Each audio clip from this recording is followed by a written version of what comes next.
Good morning, dear debt counselors, and welcome to our first webinar for 2022.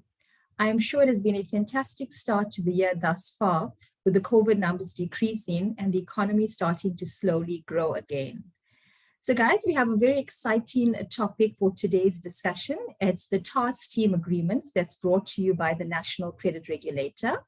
So this is going to be a very interactive session, so you may ask questions verbally, or you can post in the chat, whichever is most suitable for you. So if you're asking your questions verbally, may I please ask you to obviously raise your hand, and then I'll prompt you to speak. So let us welcome Timmy van der Greep, the legal advisor from the NCR. Good morning, Timmy. How are you this morning? Yeah, I'm well, Drisha. Yourself? Great, thank you, Timmy. So nice to have you again. Did you have a great festive period? I know we're almost halfway through this year already, I feel.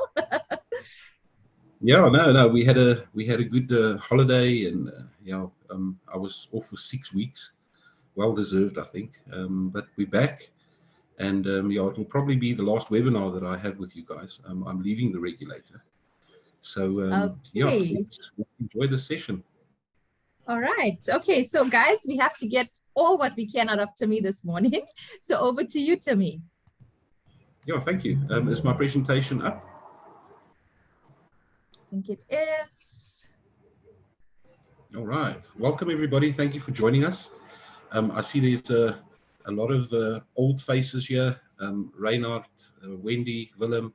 Welcome, guys. I hope there's a whole bunch of younger guys here that do not know the task team agreement so well. But I'm going to be taking you through that.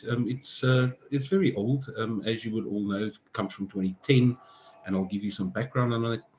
But it's still so relevant today.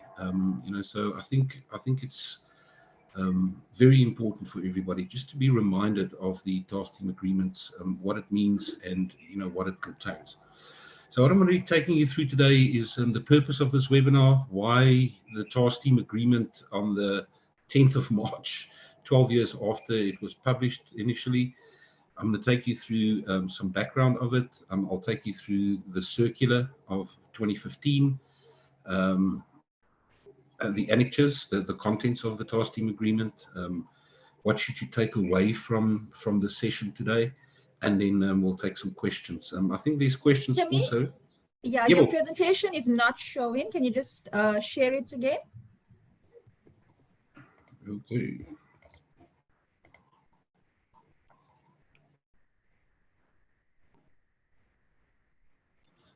Can you see it? I see it now, but I see it flashing on my side. Let's just check.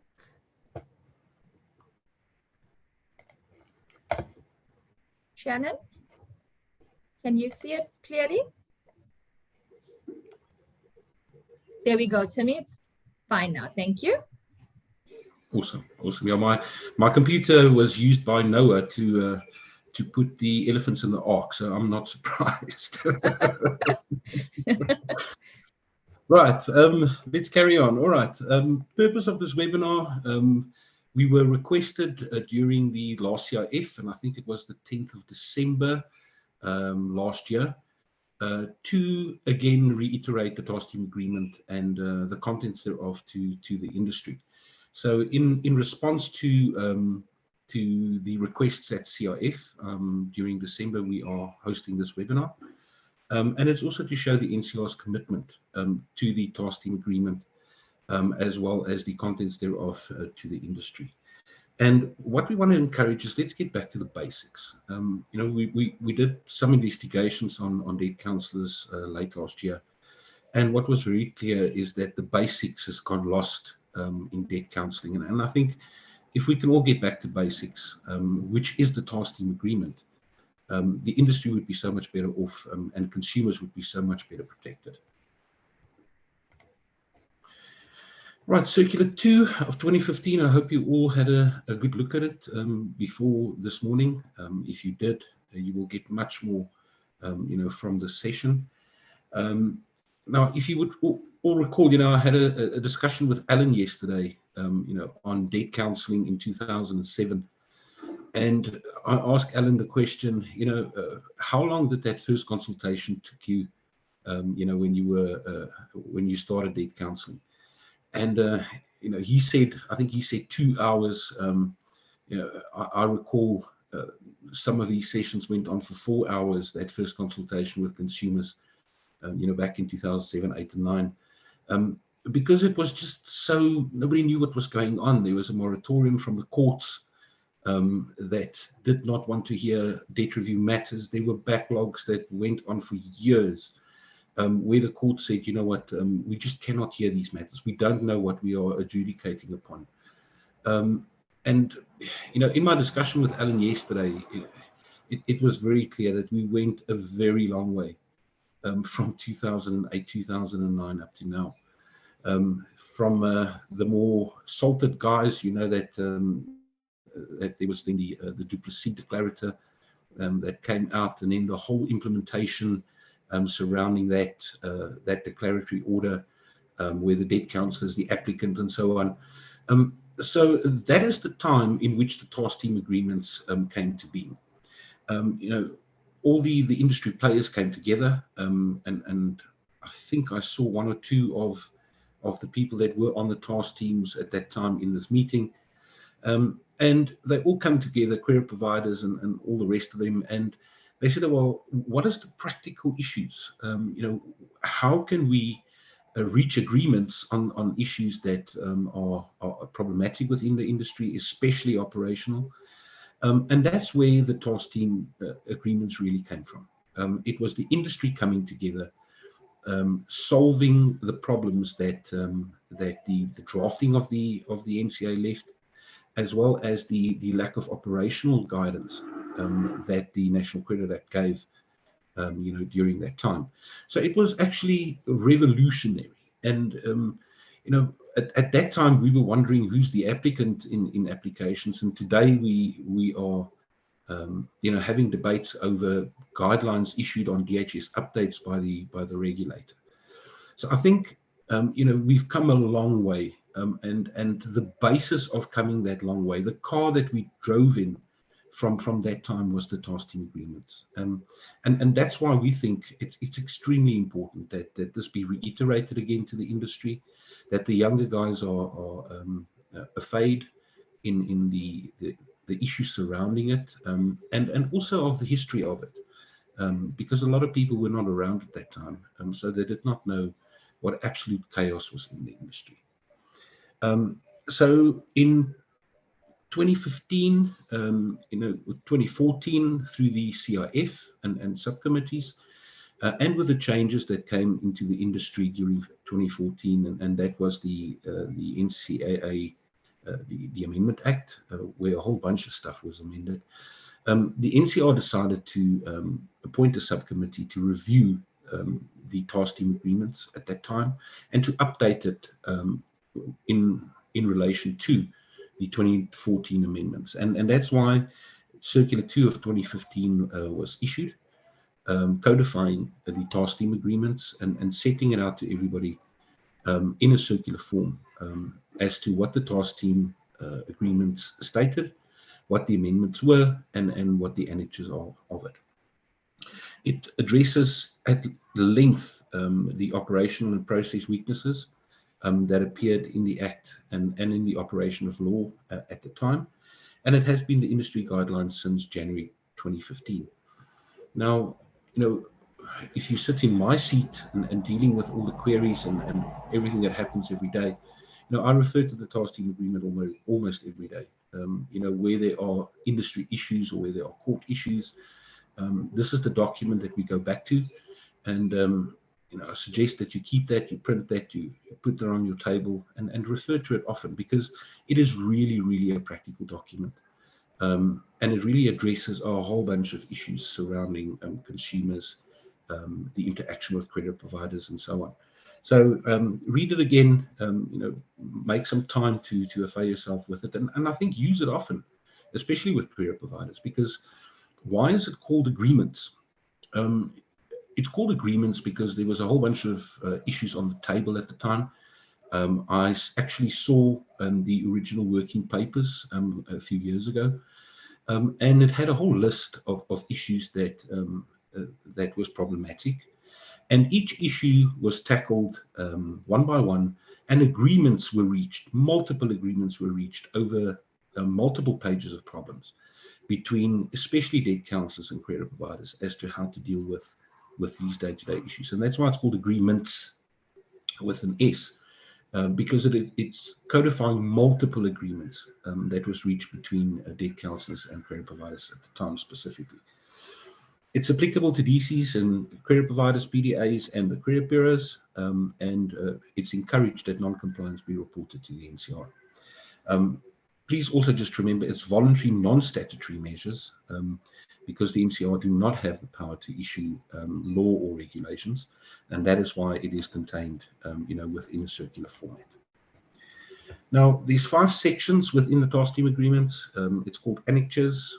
I like to refer to it as sections. So Annex A is the process enhancements and conduct by registrants. Annex B is debt review assessment guidelines, which was lacking at the time. You would recall that the affordability guidelines was only published in 2014. So in 2010, when the agreements were reached, there were no affordability guidelines. And I think that the task team agreements, as were signed in 2010, had a great influence on the lawmakers when the affordability assessment guidelines or the affordability assessment regulations were issued in 2014. Then Annex C is DC system requirements. Annex D is consensual restructuring rules, DCRS actually, and then Annex E is the standard documentation.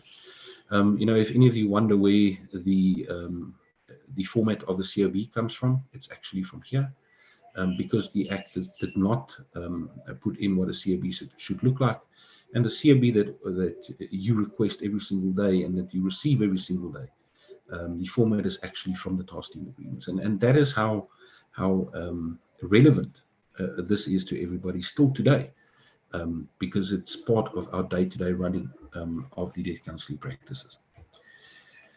So I'm going to go through the annexes quickly. There's so much detail that if I have to take you through every single section, we'll be sitting here the whole day. So I'll take you through some relevant stuff, and if there's other questions, you can post them later on or send me an email, and we can discuss it. But the things that are not really relevant to the debt counselling practices, I'm not going to touch on today. We just do not have enough time. So NHGE reinforced the normal process 17.1 to court order. It takes you through the process, it takes you through the days, it takes you through the actions that is required. It reinforces participation of all the parties. I think participation of all the parties were material in us reaching agreements in terms of the task team. And that is reiterated right through the document. That there need to be participation of all parties within the process. It takes you through termination of the debt review rules. When credit providers can terminate, why they can terminate, and how the debt counsellors can stop termination of credit agreements. It sets out when credit providers oppose debt counselling applications at court. It sets some rules out of it. It puts suggested conduct of debt counsellors. There's quite a bit that is contained of the conduct in there. Have a look. It also suggests conduct of credit providers and PDAs surrounding various practical issues. And it is really set out in plain language, for everybody to understand within the task team agreements. So go and have a look, see what the conduct is that the task team agreements want to influence, and see the best practice that is put forward for DC, CPs, and PDAs within the task team agreements. It will really assist you in your day-to-day practice. And it should be, it's general practice. Sorry, the slide is a bit busy, but I didn't want to do it over 2 slides. It's proposed assessment guidelines. It's really the heart of debt review, that is touched within Annex B. It's got the direct influence on the day-to-day practice. And the thinking behind this was to give everybody a practical direction of where to go with your normal debt review matters. And that's from from consultation, first consultation, from the signing of the Form 16, right through to court order and issuing of clearance certificates. So it is quite comprehensive. And go and look and see the thinking behind the day-to-day practices which was influenced by this document. There's various circulars and amendments updated these guidelines. Ever since there was a whole bunch of industry issues that was brought to CIF and dealt with through the subcommittees. It was the joint bonds guidelines that were issued, I think it was in 2019. I sat on that subcommittee towards the end. The reckless lending guidelines that's coming out very soon. The spending patterns, the minimum expenses norm and regulation 23A, and then just affordability in general, and the amendments that were contained in the 2014 amendments. Go to the NCR website if you haven't seen these guidelines or these circulars, and download it from our website. You'll find it there under the top ribbon. And also there are webinars that we have done also on some of them. I know joint bonds are there. You can find that under the ribbon media, and just look for webinars, you'll find it there. Sorry, just excuse me from a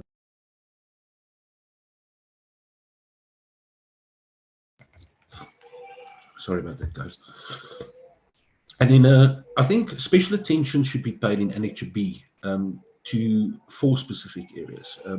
That is annual review. That is in paragraph 10.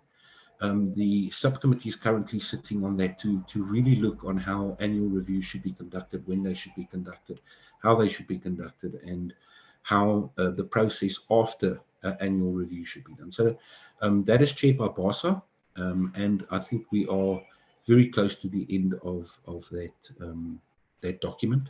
So have a look and keep an eye open for the rules on annual reviews.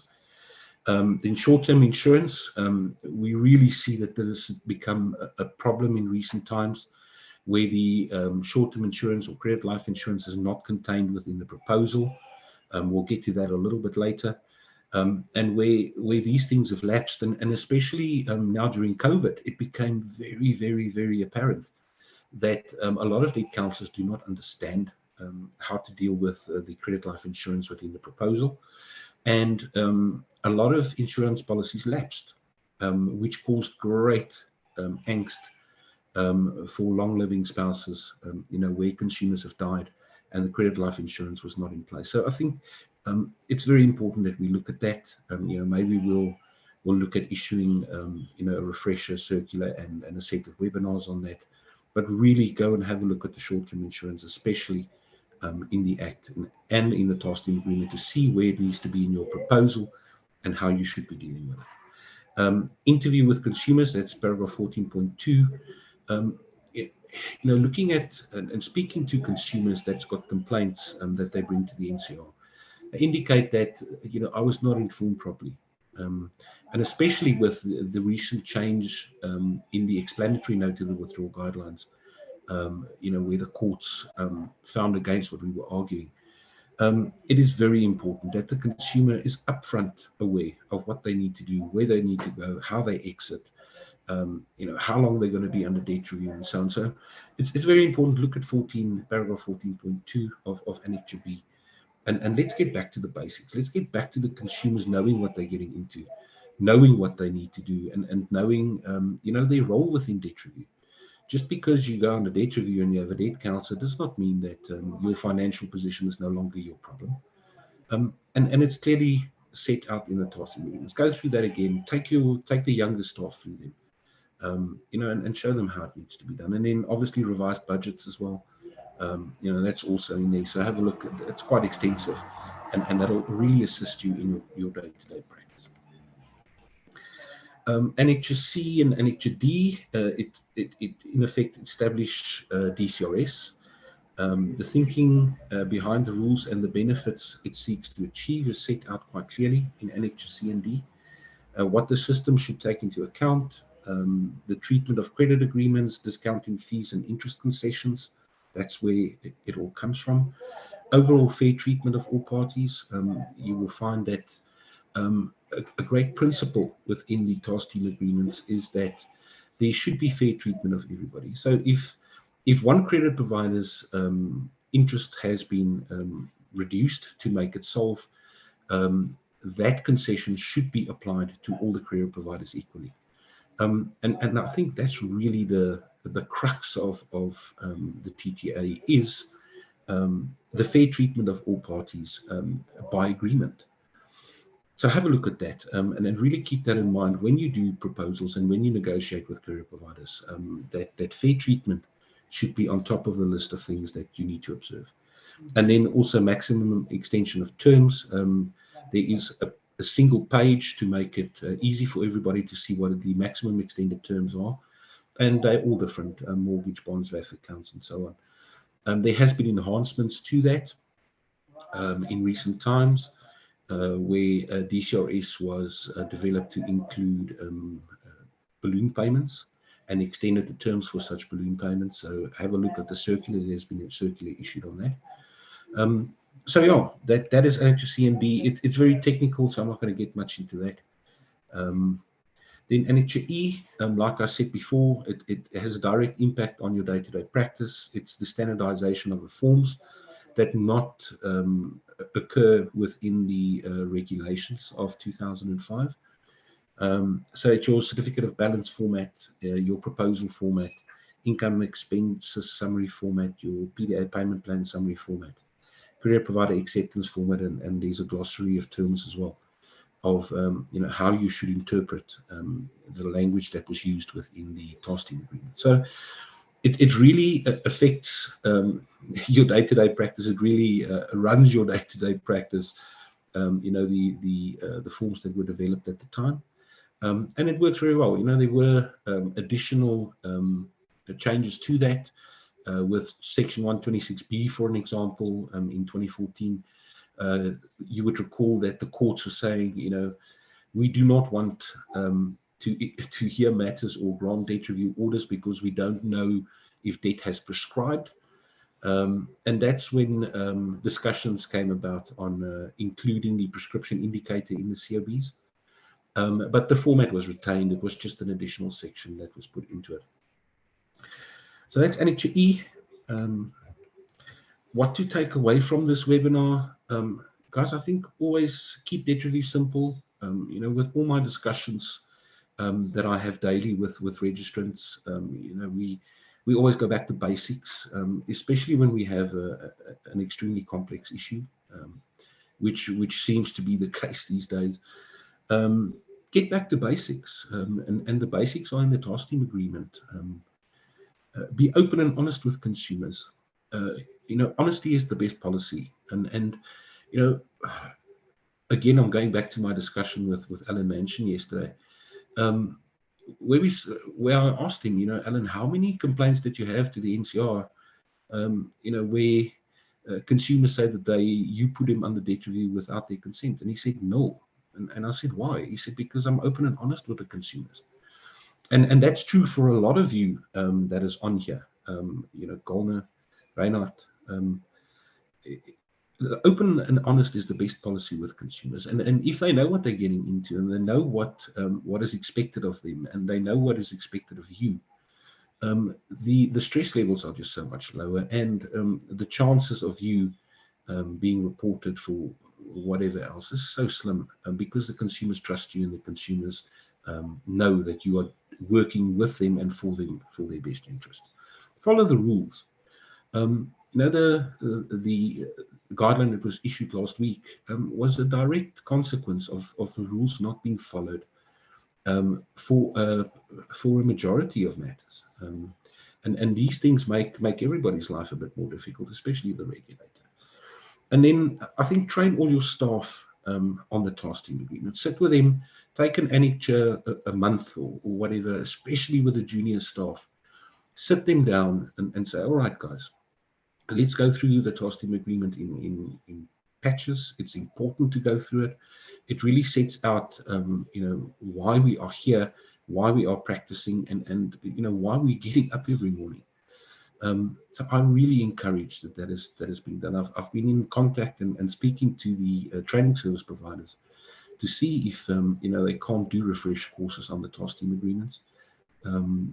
We haven't got there yet, but the discussions have started because that is how important we believe that the task teams agreements are within the day-to-day practice of everybody. So yeah, that is my story. If there's anything specific and you do not want to, or you don't feel comfortable raising issues on this platform, you got my email, send me an email. We can have a discussion on it as well. But yeah, I think, Risha, let's take some questions if we can. Yes, Tim, I do have a few questions in the chat. So the first question is from Anonymous. Is a credit provider allowed to counter a DCRS proposal if the current balance and the balance on the COB provided has changed? Yeah, well, first of all, we would want to know why it has changed. There is such a short time that has passed since receiving the COB and you sending out a proposal. It should literally be 20 days, if that. Even if it is over a payment cycle, I don't know how that would change. It doesn't help you get a COB now, and in 7 months' time you send out a proposal with a COB balance. Obviously, they're going to counter you. So Yeah. there's some context missing from that question that doesn't assist us in answering it. Yes. All right. I'm not sure if you saw Reynard's comment about the short-term insurance. Did you see that? No, I can't see anything. No, because you mentioned Reynard, so I thought maybe you saw it. Okay. So Reynard says that short-term insurance is a big issue when it comes to the replacement of the insurance, as various credit providers look for any excuse not to cancel their own insurance for the client.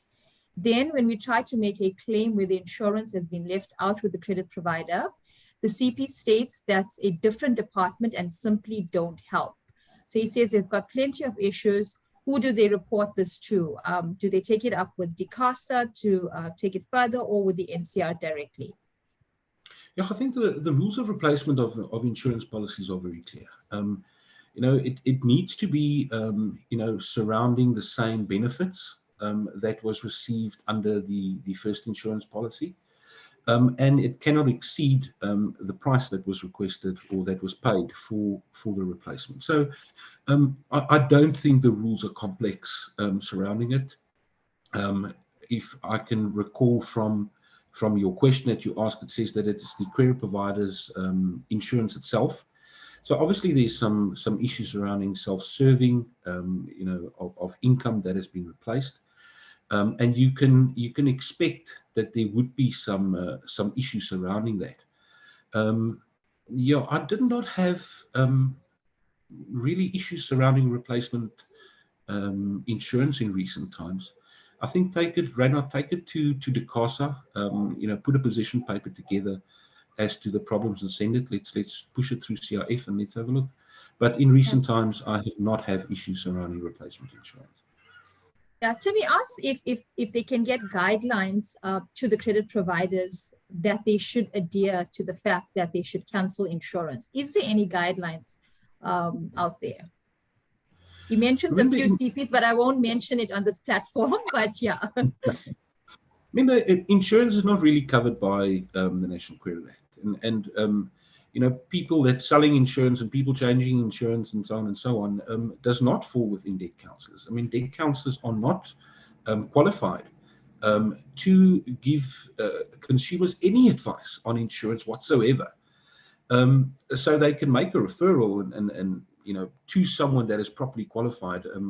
I remember when some of my friends and colleagues were doing the insurance exams through the FSB, and it's extremely difficult. I mean, these people were stressed like you can't believe, and it was difficult. I know a lot of them did not make it, and a lot of them had to rewrite. So insurance does not fall within the ambit of the debt counselor, and never has. So just be very careful giving consumers advice on it, and be very careful working around it. So I think guidelines to be issued on the issue is going to be very difficult from a National Credit Act point of view, because it would fall completely under a different regulator. Okay, perfect. Thank you. If the COB states included, may the CP institute legal action without first going through the termination process? No, I think the Act is very clear, and the task team agreements are very clear on it. If there has not been prior legal action, it needs to be included, and maybe that's why it says included on the COB, because there is nothing stopping this credit agreement to be included under debt review. And when it is included, the rules are very clear. It's 60 days for you to get to court. That has not changed. And if there's default, then obviously it's the 88.3 process. So yes, they can institute legal action taking into account 86.10 and 88.3.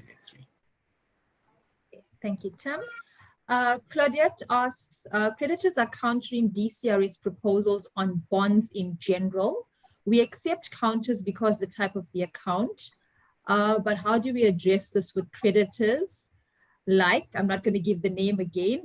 They use one of the big home loan providers as an example. Yeah, I think there's these various side issues that we need to look at. First, an issue that we're currently dealing with one of the registrants and the unnamed credit provider is this is the second time that a consumer is going under debt review. So because it's a bond, it's obviously long term, and there's still outstandings at the time. And now the credit provider is saying, well, is it fair that I gave a concession, a 5-year concession in 2014 to 2019 for a bond? We gave the concessions on the interest rate as well as the repayment. The bond was up to date at the time when the clearance was issued in 2019, and now in 2022, you expect us again to give 5-year concessions on the same bond.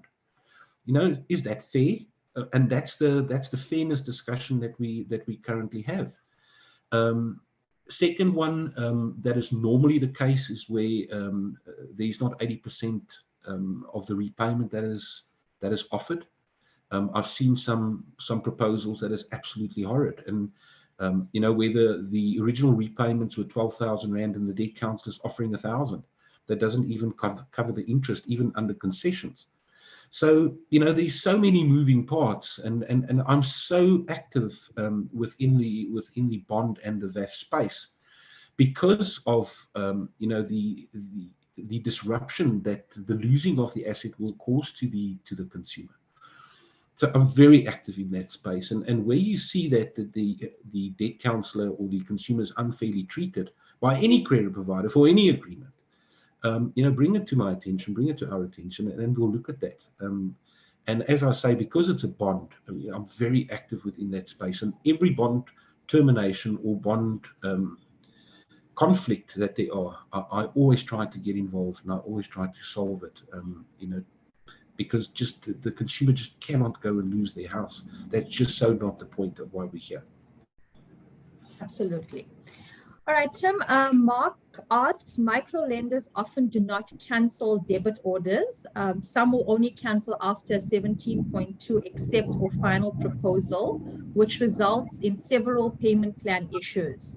They often do not accept DCRS proposals. How does the NCR plan to address the micro loan industry? Yeah, how do you eat an elephant? One bite at a time. We have, especially the debt counselling department, know of this, and we are setting together a set of webinars. Sorry guys, I just have the military flying over my house. Maybe they actually not figured out where I stay. It's actually 3 helicopters. Okay. Yeah, so we know that is a problem. We have engaged with the micro lenders at every occasion that we can. Prior to COVID, I attended, the annual workshops. Now I attend virtual workshops. I attended one the other day. And a big part of the training that we give is surrounding the task team agreement, the cancellation of